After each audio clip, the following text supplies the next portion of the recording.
Paris icons and how to actually enjoy them. So you came to Paris with a plan, or maybe just a Pinterest board full of croissants and the Eiffel Tower. Either way, you're about to meet the legends, the monuments, the museums, the postcards that turned into a city. But here's the truth. Half the fun of Paris is doing it wrong once, then learning how to do it right. So let's save you the rookie mistakes and give you the local smart, camera-ready, cafe-approved way to enjoy the big-name sites without losing your sanity or your budget. The Eiffel Tower. Where Paris shows off, everyone wants their Eiffel moment, and honestly, it's deserved. But here's the thing. The tower isn't just a monument. It's a performance. Rule number 1. Don't go at noon when it's packed tighter than a baguette bag. The best views. Sunrise, calm, golden, and the pigeons are the only witnesses. Sunset. Paris glows and every selfie looks like an engagement photo. Night. When she sparkles on the hour, it's drama, elegance, electricity. Skip the long elevator line if you can.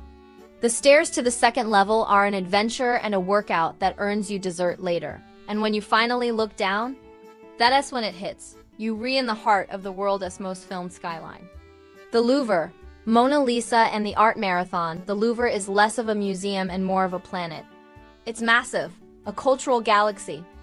If you try to see everything, you'll end up with 30,000 blurry photos and a desperate need for coffee. The smart way. Pick 2 or 3 sections that actually interest you. Ancient Egypt? Those mummies will stare back. Renaissance masters? The ceilings alone are worth your ticket. Greek sculptures? The Venus de Milo still serves attitude centuries later. And yes, you'll see the Mona Lisa, but manage your expectations. She's iconic, mysterious, and smaller than your laptop screen. Step in, smile, and don't push. The crowd's energy is pure chaos.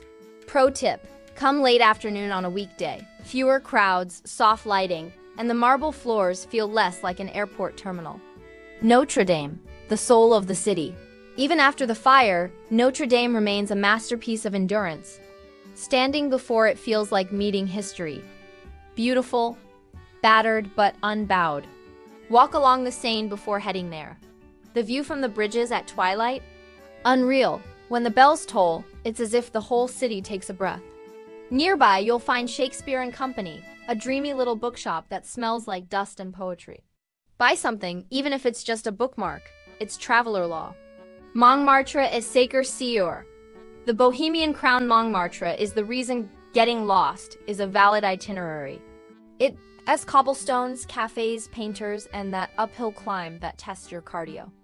At the top stands Sacre Sea. You're watching Paris like a guardian in white marble. The view? Iconic. But the vibe? Even better.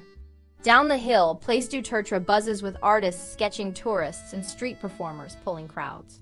Wander into back alleys. They hide the soul of old Paris. Jazz bars, creperies, and window boxes bursting with color. And please, if someone tries to sell you a friendship bracelet on the steps, just keep walking. Musée d'Orsay. Where beauty moved indoors, think of Musée d'Orsay as the cool sibling to the Louvre. It's smaller, easier to navigate, and dripping with impressionist masterpieces. The building itself, an old railway station, is cinematic, all iron and glass. You'll find Monet, Van Gogh, Degas, Renoir, all the names that turned color into emotion. Stand under the grand clock on the 5th floor and watch the Seine glitter through it. It's one of the most underrated views in Paris. The Seine, the city's spine. The Seine isn't just a river, it's a runway. Walk along it at golden hour and you'll pass street musicians, lovers, painters, and people sipping cheap wine on the embankments. Want to upgrade it? Take a Seine cruise at sunset. When the city lights start flickering on, it feels like Paris is putting on a show just for you. Champs-Élysées Arc de Triomphe. For the drama queens, some call it touristy. Others call it tradition. The Champs-Élysées is Paris's glam street, part shopping spree, part ego trip. Luxury stores, flagship brands, overpriced cafes, and yes, people actually eat McDonald's here in suits. At the top, the Arc de Triomphe dominates. Climb it if you can. The view of the city spreading out like a star is breathtaking. Plus, you get to see the Eiffel Tower without the crowd. Win-win. Pit stops and power snacks between the landmarks. You'll need fuel, and Paris provides. Grab a crepe from a street stand near the Latin Quarter. Sip a glass of vin rouge, red wine, on a terrace and people watch. Pop into a boulangerie for a croissant that flirts with perfection.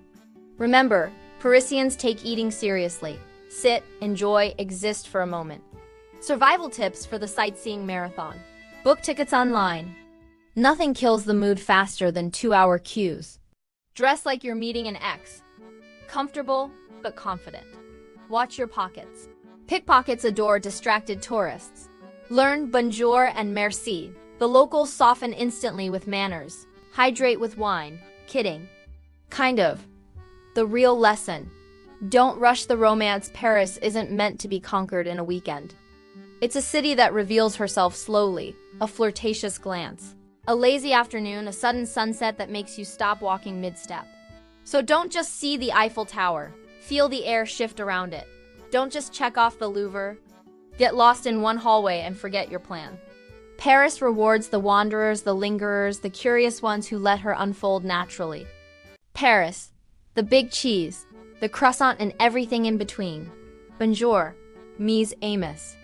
Welcome to Paris, the city that invented style, drama, and croissants at midnight. If you thought you were just going to stroll past the Eiffel Tower, sip coffee, and call it a day, sorry to burst your baguette. But Paris doesn't do simple. She does grand. She does layered. She does, how many macarons can I eat before I regret it? First impressions, she hits immediately. Land in Charles de Gaulle or Orly, hop on the metro, and you're in a city where history, architecture, and cafe culture collide like Fashion Week, plus a street protest.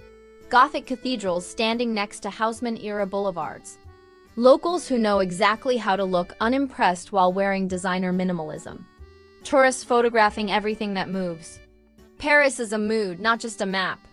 You'll notice it in the air, the smell of fresh bread from boulangeries, coffee swirling on terraces, the click of heels on cobblestones, and the faint hum of accordion from some corner. It's cinema in real life, and you're the lead actor or actress, whatever you bring. Why Paris still commands attention? Let us get real. Paris has been on every top city list since they invented lists. But there's reasons. Big ones. Heritage that doesn't whisper. From medieval churches to modern masterpieces. The city has leveled up over centuries and let it show. The art of indulgence. Gourmet food, world-class museums, luxury boutiques, and small cafes. Want to window shop until you cry. Paris does that. Versatility. Fancy dinner in Le Marais. Underground jazz in Belleville. Market finds in Montmartre. Paris lets you pick your vibe. Charisma. Some cities have charm. Paris has swagger. She knows she's iconic and she keeps evolving anyway. The big hits, and yes, you'll want to see them. Yes, you should see them. They're bucket list worthy for a reason. The Eiffel Tower, the icon. The view maker. The reason your camera roll will flex. Early morning or late at night. Either way, bring your wow face. The Louvre Museum. Yes, the Mona Lisa is smaller than you imagined. Yes, the rooms are massive. Yes, it still hits. Notre Dame. Even under restoration, the gravity of that place. It hits differently. Montmartre is Sacre Coeur. Art cafe lanes, an uphill climb, and a view that rewards sweat with skyline gold. A Seine walk. Dusk. Water. Lights reflecting. Boats drifting by. It doesn't get more Paris than this, but I'm not going to lie. Paris isn't flawless. It's dramatic, yes, but also a little high maintenance. Crowds. Everywhere. Price tags that surprise you. Hello, wine bar by the Eiffel. The metro can feel like a sardine tin during rush hour. And weather? One moment sun, next moment drizzle. Then grit under your sneaker. So dress flexible. Where to stay? Match the mood to your Le Marais. Trendy, central, photo-friendly. Perfect if you want Paris chic. Latin Quarter, Saint-Germain. Historic, bookish, cafe-ridden. Good for I'm cultured and wandering. Montmartre. Bohemian, artsy, a little bumpier streets but big on charm. Canal Saint-Martin, Belleville. Hip, less polished, more local. Choose one, stay near a metro line. Your legs will thank you later. What's coming up in Chapter 2? In Chapter 2, I'll dive into Paris' iconic sites and how to nail them without losing your mind. We'll hit landmarks, secret vantage points, and smart hacks so you're not queuing forever, you're not overpaying.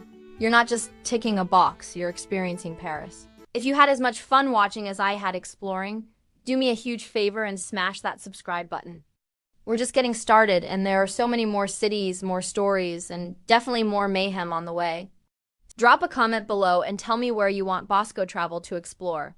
Your suggestion might just be our next destination. Thanks for hanging out, and I'll see you on the next trip. Peace.